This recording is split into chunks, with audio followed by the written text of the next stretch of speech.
Intel just dropped a bombshell. Panther Lake is here, and Intel is hoping to change the laptop game.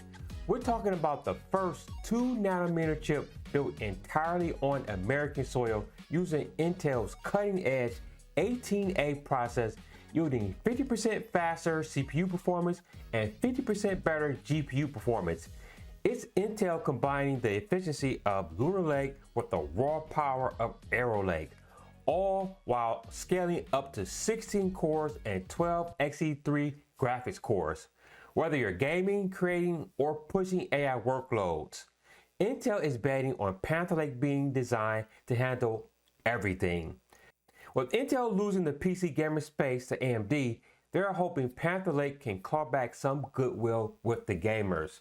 So, in this video, guys, tag along with me as we take a look at some of the information that Intel released today about the Panther Lake chips. But before we dive deep into all the information, if you're new to the channel and enjoy staying up to date with the latest tech news, then do me a huge favor. Hit that subscribe button, hit that notification bell, and hit the like button if you enjoy this content. All right, let's dive into this. What to expect from Intel's Panther Lake, a slightly bumpy path ahead. Now, this is an article out of PCWorld.com. So, first things first, this is a very detailed and thorough article out of PC World. This article will take about 15 to 20 minutes to read. I'm not going to go over everything in depth in this video, but I just wanted to bring you some of the highlights, some of the key areas about the Panther Lake CPUs that were unveiled today by Intel. If you want to go ahead and read this article and get full deep dive into this article, it will be linked down in the description below. You can go in there to your heart's content and read the whole thing. All right, let's go into this real quick. Intel's next generation mobile processor, Panther Lake, builds incrementally on the excellent Lunar Lake chip populating laptops right now. But there's something odd afoot: a 16-core, 12 Xe graphics core version that could be Intel's answer to AMD's Ryzen AI Max, complete with multi-frame graphics generation powered by AI. Now, it gives enthusiasts a lot to chew on. A return to the performance of the P cores, efficiency cores, E cores, and low power efficiency cores, the LPE cores, of Intel's first core ultra chip that was on a Meteor Lake. So right off the top here, with the inclusion of these 16 cores and 12 Xe core graphics core, AMD is not AMD, but Intel is going after the AMD Ryzen AI Max platform. As we know that when it comes to laptop space and for AI computing, Ryzen AI Max is really pretty much the top dog in that.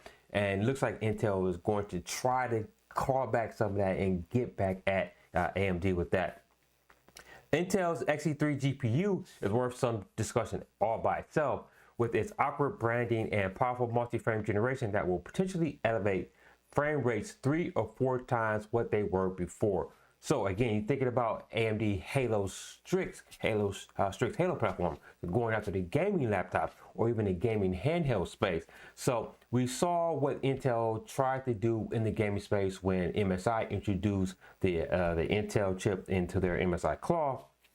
Initially, the performance was not pretty well. It did not compete with what AMD was offering with the Z1 Extreme chip. Then they had some updates and it got a little better. Again, still not on par with that. So Intel is looking again to try to compete with AMD in that gaming space with the Panther Lake chip. And according to a lot of the specs that will continue to go down, it looks like they're going to get there, but we'll have to see actually once they get there in a while. In terms of performance, we know some further details. Intel says that Panther Lake's single-threaded performance should be 10% higher than Lunar Lake at the same power. So 10% higher while consuming the same amount of power. Compared to both Lunar Lake and Meteor Lake, Intel's Panther Lake offers more than 50% better multi-threaded performance. So that is a big jump up for Intel. That is going to be good. That's going to be a good way for them to try to catch up with what AMD is doing here. Intel representatives were quite clear that CES 2026 in January will be the launch event for Panther Lake laptops, and they will come to market soon after that. So I am very much looking forward to CES in January of 2026. I will be at the show live in person covering the show. So I will make sure to try to look at what products, what laptops will be rocking the new Panther Lake chip. So I will be bringing that to you right here on the channel. So make sure you are subscribed to the channel so you don't miss that information. Panther Lake literally combines the power efficiency of Lunar Lake and the performance of Arrow Lake in a product family. And we're using Intel's new processing format 18A. This bringing all these architectures together. We can confidently say Intel Foundry is in production on the only 2nm class process that was developed and will be manufactured here in the United States. So that is a big deal. Now we know TSMC is already doing 2nm, but again, on American soil, this is Intel finally getting to that point. So that is huge, not only for Intel, but for American pride. So sorry for those of you who aren't in America, but for American pride, that is good. So, but we'll see how it works out there in a while. Continuing on here, Intel's Panther Lake. What are the features of its 3 chips? So right now, Intel's Panther Lake consists of 3 chips, primarily consisting of the new Cougar Cove P cores and the darkmont E cores and the LPE cores. Let's talk about the first chip here. It will be an 8-core chip with 4 P cores, 4 LPE cores, 4 Xe3 GPU cores, and 4 ray tracing units. And the memory interfaces to either 6800 mega transfers per second, and that's on the LPDDR5, or 6400 MTS on DDR5.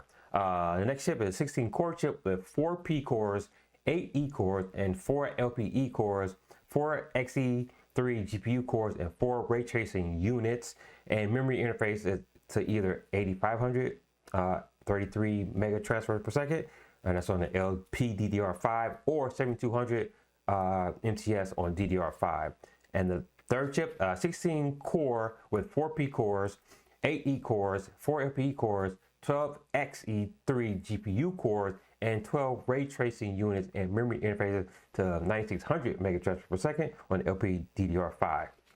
Now, to take a look at that last chip, that is going to be the big one. That is for your gamers out there. So again, Intel lost a lot of ground in the gaming space to AMD. So if you're going to be building a gaming PC, we all go to the AMD. I mean, a lot of us went to the 7800, the 9800, or now the 9950 X3D chips. So looks like the Panther Lake trying to get there with a lot of this, trying to dig into what AMD is doing. But again, will they be able to succeed on that front? Continuing on here, Intel's Panther Lake is divided into tiles, a disaggregated design that allows tiles to be placed and swapped in and out.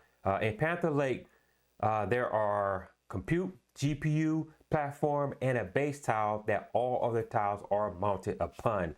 So a little bit about that disaggregated design. So that is something that is modern. That is what pretty much everyone is doing. It's going to allow you to have more modular design, more efficiency. So again, it's good to see Intel jumping on that modern architecture. Continue on here. The GPU tile is kept separate. Separating the GPU tile theoretically means that Intel could drop in a replacement, though it is not. It's a bit more complicated than just that. The 8-core will service the thin and light market.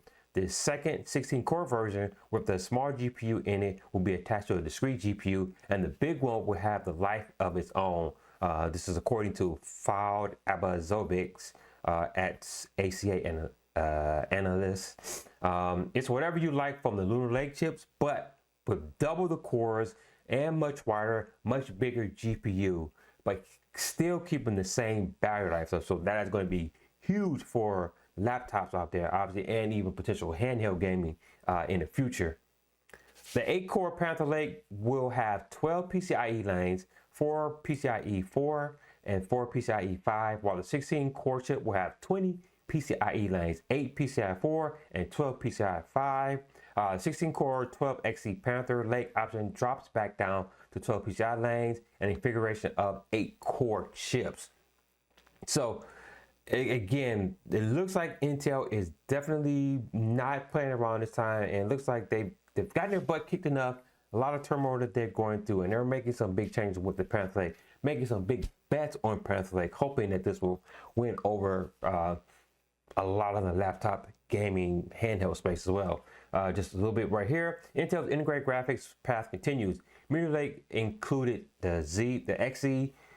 Lunar Lake added XE2 GPU, and Panther Lake moves to XE3. The killer selling point: multi-frame generation, which injects AI generated frames between actual render frames. So it's taking boosting up your FPSs. So if you want to get more frames, that is definitely a feature that you want to be looking for. Intel can generate about 50% higher GPU performance than Lunar Lake, or about 40% more performance per watt than Lunar Lake. So again, that is pretty much stuff that I want to cover. Some of the big things that I wanted to talk about. Again, there's a lot more in this article. It'll take you about 15 to 20 minutes to go into everything in this article if you want to read it. Again, the will be linked down in the description below. You can go and check that out and read up on a lot more information. It goes into more detail about the Wi-Fi and some more about the processing. I'll talk about what's up next for Panther Lake. So again, very well written article. Make sure you go check that out. Again, it's linked down in the description below. But that is everything I wanted to cover in this video, guys. And let me know what you guys think about the Panther Lake, everything that we just covered here. Do you think this is a chip that will allow Intel to gain some ground with the PC gamers in the laptop space and also in the handheld market space? Intel definitely is in need of a win here. They've had a string of bad luck over the years, performance-wise over the years. Market share in terms of gaming have been dropping over the years. So with Panther Lake, again, Intel is betting that they can probably win back some people. But let me know what you guys think about any of that down in the comment section down below. Once again, thank you guys for taking time out to watch this video. Again, if you enjoy staying up to date with the latest tech news, do me a huge favor, hit that subscribe button, hit that notification bell, and hit the like button. And if you have friends or family that enjoy this type of content, make sure you share this with them, as they may enjoy this as well. Also, if you want to stay up to date with the latest tech news, head over to soundsauce.com, where I curate tech news from around the web covering Apple, Samsung, Google, Android, computing, and even more general tech news, all at the website soundsauce.com. And for even more tech news in video form, check out one of these two videos right here. Until the next video, guys, stay nerdy.